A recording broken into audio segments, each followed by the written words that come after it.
Happy New Year, everybody. Happy 2017.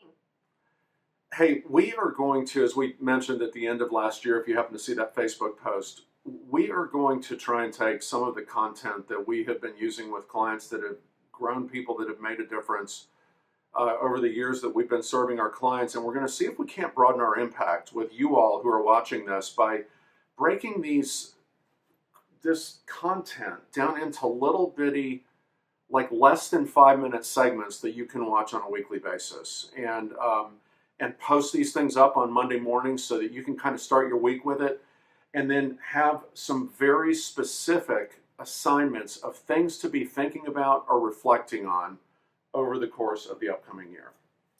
Yeah, I think this is a great time of the year to launch it too, because at the beginning of the year, everybody's reflecting on how last year went and thinking about what they want to be true of their lives in 2017, and specifically for us, how you're going to be as a leader, what ways you can have more influence in your life. And so it's a great time to say, what do I want to be different this year? And often we do it in terms of New Year's resolutions, and we both know that those don't go so well. Right, because I want to be 20 pounds lighter this time next year. So what we're going to do is try to give you a more practical way to break that down. And so one thing that we encourage people to do, as odd as it may sound, is think about, what's your biggest complaint? What are the things that you think are standing in your way of being more effective or being the version of you that you want to be? And really kind of sit with us for a minute and let them tell you something really important about your life. Like what matters to you. Yeah. So the thing that I love about complaints, the thing I love about frustrations, and I didn't used to like them. I grew up in a household like some of you guys might have grown up in, where it was not okay to complain. Your household as well, right?